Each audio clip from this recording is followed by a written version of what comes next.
Message du parti politique La Racine, membre de la dynamique Monseigneur Podro, DMK, à la nation togolaise.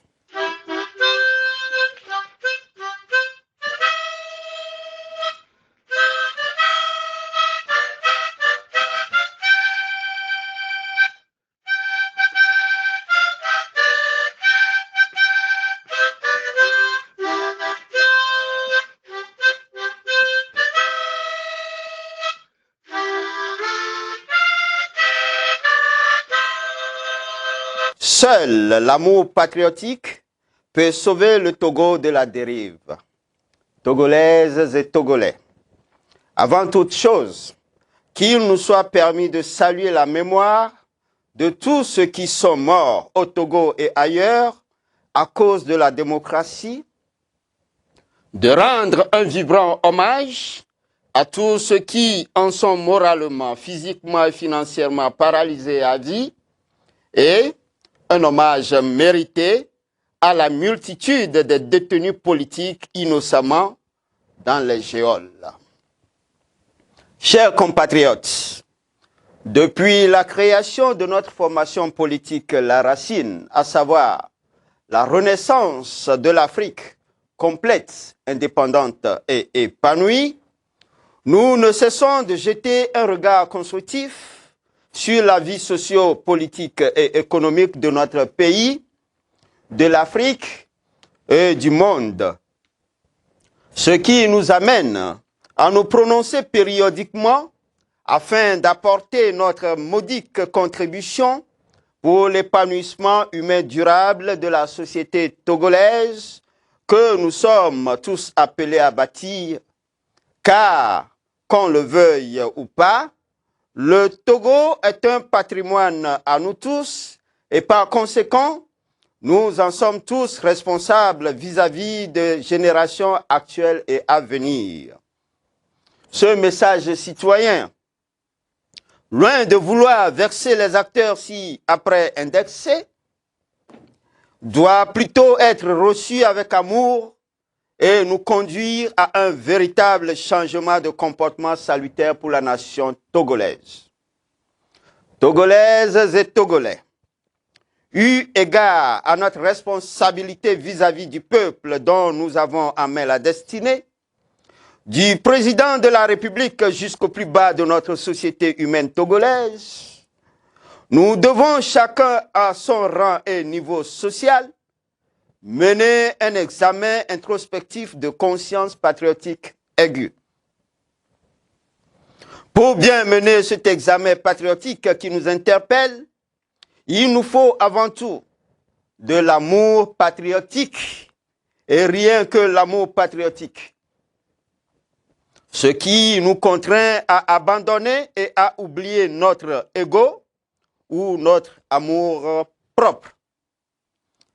En vérité, la seule chose qui jusqu'alors tue le Togo a pour nom le moi ou l'amour propre et c'est ce qui conduit le Togolais dans l'erreur qui consiste parfois à clamer haut et fort que moi, c'est moi. Ou encore, si ce n'est pas moi, ce ne serait pas l'autre. Cet égoïsme morbide, quotidien, sape l'effort de tous les jours, avec pour conséquence la volonté de nuire à l'épanouissement du prochain et du peuple tout entier et de l'Afrique. Oui, c'est cette maladie qui nous ronge au Togo. Togolaises et Togolais, il est temps de se ressaisir, de changer de comportement afin de garantir un avenir meilleur à nos générations futures. Mes chers compatriotes, avec un réel amour patriotique, nous pouvons sans embâche redonner vie au Togo, à tout ce qui est aujourd'hui destiné à la mort et dont nous sommes tous responsables, et ceci à des degrés divers. À la minorité légendaire qui ne cesse de piller, de s'accaparer à elle seule les biens du pays, patrimoine qui pourtant appartiennent à tous les Togolais, nous continuons de lancer solennellement un appel patriotique, lui demandant impérativement de cesser cet acte ignoble, criminel, exécrable et perfide qui ne nous honore pas. Les actes de détournement de notre patrimoine, opérés au vu et au su du citoyen lambda, assistant impuissant à cause de sa fragilité sociale non garantie, conduisent à un retard criard du développement dans tous les domaines ou à un développement inégalitaire de notre pays, comme l'a clairement insinué M. Faure Essozimna Gnassingbé dans son allocution du 26 avril 2012, que je vous invite ici à réécouter attentivement. La plus forte des injustices n'est-elle pas le développement inégalitaire?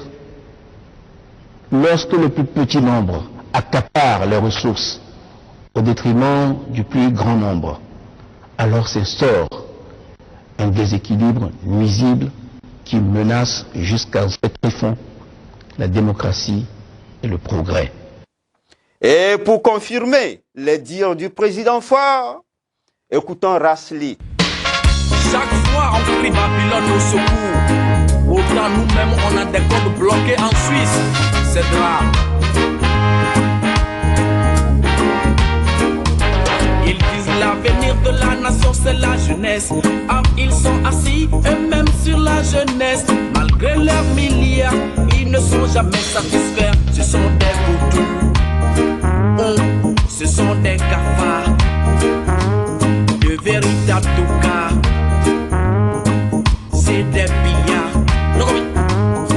Ce sont des photos, ce sont des cafards, ce sont des tocards, de véritables pillards. Les étudiants sont les cerveaux de la nation. Faut voir dans quelles conditions ils étudient. Nos amphithéâtres sans sonorisation sont pleins à craquer. Je dis pleins à couler. Autant eux ils s'en foutent. Et c'est pour toujours. Sont pleins à craquer, Les dirigeants à panique sont pleins à couler. Pourtant nous on s'en fout. Et c'est pour toujours.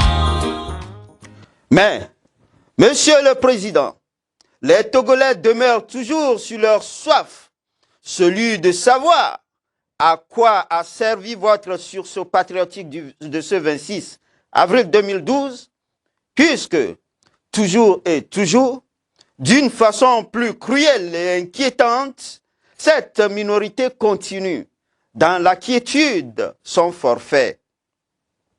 Et chose bizarre, c'est toujours avec cette frange du peuple que vous continuez de gérer notre chère patrie, le Togo, bien que vous sachiez que la gestion calamiteuse menée par celle-ci ne vous conduira jamais à garantir au peuple togolais son épanouissement socio-économique dont il a pleinement droit.